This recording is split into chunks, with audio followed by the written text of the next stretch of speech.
Welcome to a tutorial on null safety. So recently I found some code on the Flutter help subreddit, and it was ultimately on Stack Overflow. And the issue that they were having wasn't around null safety, but there was quite a few weird things with some question marks and some exclamation marks, and it showed that they really didn't understand what null safety was. And null safety came out for a while now, but I wanted to make a tutorial on that to help clear it up for people so that they can use the strength of null safety with their code and make things easier for themselves, because null safety is actually supposed to make things easier for you as a developer, whereas a lot of people seem to find it harder to use.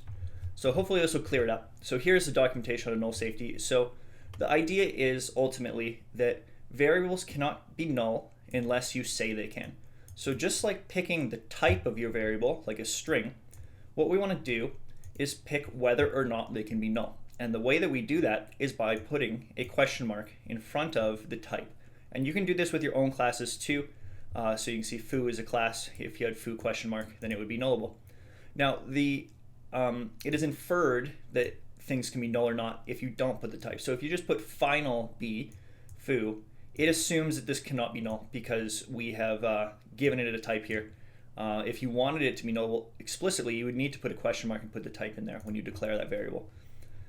So let's go into the code that I found, and we can look at some issues with it and see how we can improve that. So I got that open here, so I copied and pasted this from Stack Overflow. So we got this class cart, and it's got some items, and it has cart items, and it's got a total price. So we got cart item here. Cart item has product ID, unit price, quantity, product name, and image. And we can see that they're actually all nullable. And then similarly up here we have items, which is nullable. Now as developers, we need to decide whether or not variables can be null. And in this case, right, we have this list of items, and we can see that every single time that they use it, they use the exclamation mark operator, oops, right? And there's not a single time where they use the question mark operator. So let's talk about the difference between those two. So when you use the exclamation mark operator on something which is null, you are enforcing at runtime saying this should not be null, and we are going to call the method on it. And if it is null and you were wrong as a developer, that's going to throw an exception. If instead you use the question mark, what that's saying is I am admitting that this variable items could be null here when we add to cart. And then you need to decide what's going to happen. You can chain these on top of each other and put question mark on a whole bunch of parameters that could be null. And the result of this would also be null if this returned a value. So we can see that add, sorry, that's just on a list. So add is void, so it doesn't return us anything. But let's say it did, and let's say it returned us an int. Well, if we have the question mark and we call a method that returns us an int, well, we don't even know if that object is null or not when we call it, so the result is going to be a nullable int instead of a just an int. So let's change this back to a question mark. So let's look at why this is a little bit weird. So we have items, and we're saying as a developer, we put this question mark here, we think that this could be null. But we're giving it an initial value, and we can see that items is never reassigned anywhere. And it's also not final, which is a bit weird for this kind of state class. But anyways, how could we improve this? Well, if we don't see a reason for this to ever be null, there's no reason having to use these operators here. Let's just enforce items to never be null by declaring it a bit differently. So let's put the type on the other side, on the list literal, and just put this as final. And we put this as final, the compiler assumes that, hey, this cannot ever be null. And unless we really want an initial value other than an empty list, then we don't need to have this passed in. So let's just take it out of the constructor there. So now that we've done that, we can see that we have a whole bunch of linting errors. They're not compile errors, they're linting errors that you don't need to use exclamation mark because it can never be null. So try removing the exclamation mark operator. So we would do that everywhere, and then items for the rest of the time, we would never need to use the null operators on them. But before we do that, let's look at a really interesting problem. So in this example methods class here, not class, it's just a file, sorry, I have two different methods, and they appear to be almost the exact same thing. So we have one is called member variable, and one is called local variable. So in both of them, we make a cart, and then we check about the items. So the items is a member of cart. It's a member variable. And in this line, we check if it's not null, and then we return the value if it's not null. Otherwise, we return an empty list. We can see this method does not want a nullable list. It must return an actual list that can never be null. But this actually has a compile error.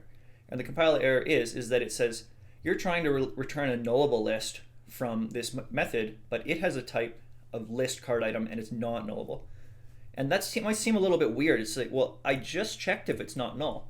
And here it doesn't work. But if we look down at local variable, if we assign items to a local variable and then check if it's null, it works just fine. And this is really hard to understand what's going on here, but thankfully one of the Dart engineers posted on GitHub what's going on here. So we can open that up over here.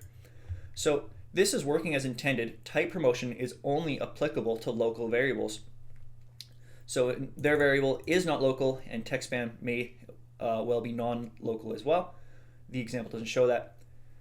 The promotion of an instance variable is not sound because it could be overwritten by a getter that returns the computation and returns a different object each time it's invoked. So that is a bit of a mouthful, but basically the point is that when you go cart.items is not null, for this check, if it gets inside of here, we knew that on line 7, yeah, it's not null, but it is actually theoretically possible that when we return it, that by the time it's gotten from line 7 to line 8, somehow cart.items is computed differently and now it's null. Or maybe it got reassigned to being null somehow with asynchronous stuff. So it can't do this. So what we're doing here when we go items is assign cart.items and checking if it's not null. We are assigning it to a local variable.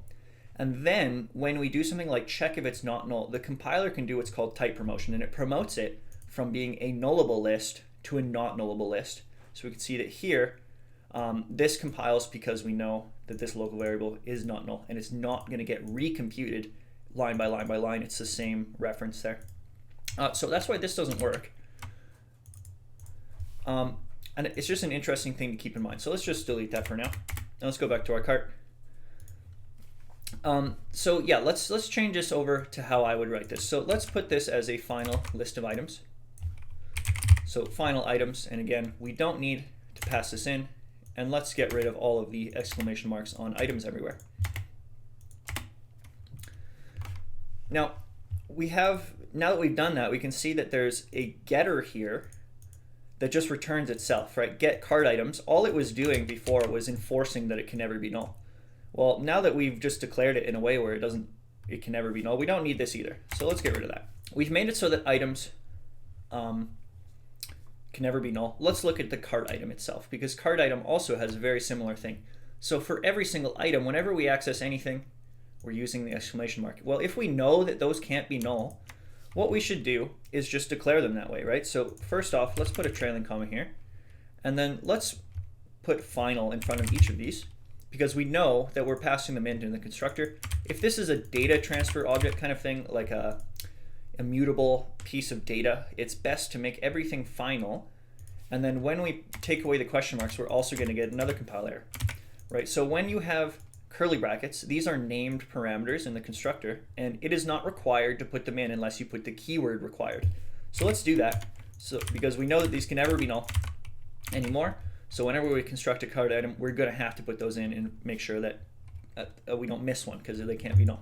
Now we have a similar linting error here. It says var product ID, and it's just dynamic right now because we haven't given it a type at all. So if you just put var and then product ID, it has no idea what type it's going to be. It's just straight up dynamic. So I don't know what system they're actually modeling here, so we don't know what the product ID actually is. Let's just assume it's an int, and let's also assume that items can't exist without an ID. Right, so now we've made this class with everything final. We can also annotate it with immutable. And what that's going to do is it's going to, first off, allow us to add a const constructor, which is a little bit more performant. And it also means that we know that this class can never be changed, and if we want to change the data of it, we'll have to make a new instance. So for data transfer objects, this is a lot easier to work with ultimately, I think, because nothing can ever be null, and maybe hypothetically, if something didn't have a name at all, you would need to put this as nullable, and just you need to model what your data is actually going to have. But let's just make them not null for now. Okay, so now we have some more exclamation marks that are gone. So we don't need either of those because we know that those can never be null. Let's look at another thing, which is this total price. So this doesn't really have to do with null safety. It kind of has to do with the idea of a single source of truth. So if we have a list of cart items and each cart item has a price, well, what is the total price of the cart items? Well, if you sum up every single cart item's price, that would be the price. If I add a new cart item, I would get a higher price. If I remove a cart item, I would get a lower price. Now you can see that this total price is just a double, And it's not final. It could be modified by anything, right? This is a public variable. So something else consuming the cart all of a sudden could just modify this if we wanted it to. Now that's actually pretty bad, because the source of truth for the price of our items should come from the items themselves. Each item has a price. So this variable just leads us down a path where we could have weird bugs where the total price does not match the price of the sum of every item. So what we should do instead is change this into a getter. Now we already have a getter down here, so what we can do is just delete this variable, and instead of tracking that price separately, let's make a getter which just returns us the sum of the prices from item. So what we're going to do for that is a list method called fold. Now what fold does is it gives us an initial value of t, and then we combine each item, right? So what we want to do is sum up the unit price of all of the different items. So the initial value is going to be 0, and then we need a function which adds together a double and a cart item so that it can smush all of the elements of the list into one, and it's going to be a new type, and that type is going to be a double. So our initial value is going to have to be 0, and then what we're going to have to do is just go previous value, which is a double, plus element dot unit price. And that's going to return us the total price of all of the elements. Now, I would like to rename this to item because it's a cart item. And I think it's a little more readable if we call this sum, because it's a little bit shorter. Okay, so now we got our getter here that gets us the total cart price. And the way that we've written this can never, ever get out of sync with what the total price of all the items actually is, because it's just derived from the items, right? So that's going to help us get a little bit of bugs out of the way. Now we can see some other stuff with this this class here that's a little bit interesting. We have methods that are add to cart, remove from cart, remove all, and these are pointers basically just to the list method of items. Now, if we want anything that consumes cart to be able to do this, well, items is already public. They could already do this. We don't really need any of these methods because cart is ultimately just a list of cart items. So, a couple options. We could make the actual items private and then, declare what we want, other classes to be able to do to it, or we could just get rid of all these and just use those list methods in line. So let's just do that. We also have a bug here. So this is total quantity. Now, the quantity comes from the cart item themselves, and we're saying the total items in a row. But if each item can have more than one unit, then this isn't right. Like, this is just the length of the list, right? But what if one of our elements has 10 of them, then that's not going to be correct. So let's just copy and paste this method in here, because this is going to be almost identical, but instead of returning a double, we're going to return an int, and instead of unit price, it's simply going to be quantity. Now, one thing that we didn't really cover yet is what if this list of items was actually null? How would we deal with that? Well, let's declare it in a way where it can be null. So we're going to have to give that a type. So it's going to be a list, and it's going to be a list of this type, but we're going to say that it can be nullable. Now, let's also pass it into the class in the constructor. So we're going to go this.items. So whatever makes a cart passes us some initial list of items, and that actually could just be null. Now we have some compile errors, right? Because if items can be null, well, then we can't directly access fold because the receiver can be null. So we need to decide what's going to happen as a developer. And there is no just one answer to this. You need to define how your app is going to behave. So let's make the two of these behave a little bit differently. So first, let's look at the question mark operator. So if we use a question mark operator here, that means that we're admitting that items could be null when you are accessing total quantity. But that doesn't solve our problem yet, because the fold is now, instead of returning us an int, it is going to return us a nullable int because the receiver could be null. So there's a couple different options that we could do here. The first one is using the null coalescence operator, which is 2 question marks and then giving it a value. So let's put 0 there. So this still doesn't fully solve it, but we have items.fold, right? And if this is null, what it's going to do is the right-hand side of this operator, which is 0. So basically, if items is null, this is all going to be null, and then it's going to return 0, basically as like the default value. Now let's look at this error as well. So even inside of here, the issue is that the receiver could be null. So maybe inside of here we could just do something like that. yeah, let's leave it like that. Okay, so that's one option. Let's do another example where we're admitting that items could be null. Well, let's do the local variable way. So we can go final current items is assigned items, and then we can go if current items is not null, we're going to do stuff, else let's return 0. And then inside of there we can move this line up here. But remember from our local variable and member variable example, we need to use current items inside of here because current items is a local variable and we are able to ensure that that's not null and do what is basically going to be a type promotion. So now this compiles and we're, as developers, deciding what's going to happen. So what's going to happen is when items is null, we are going to return 0.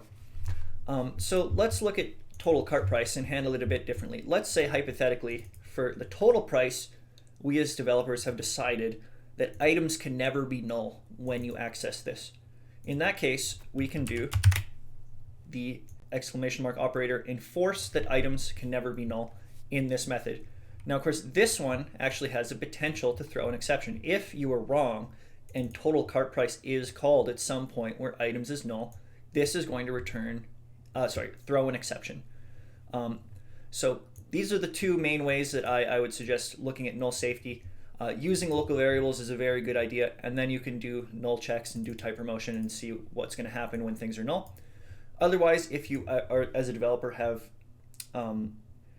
designed it in such a way where you're sure that cart total price is never going to get called when items is null, like for example, this is inside of some other if check, and it's a widget that's displaying this, and you're not going to display the widget if it's null anyways, well then you could just use the exclamation mark operator. Alright, so that's a bit about null safety. Just as a summary, if you put a question mark in front of your type declaration, it will be nullable. If you assign it a value and do not give it a type, then it will assume that it is not nullable.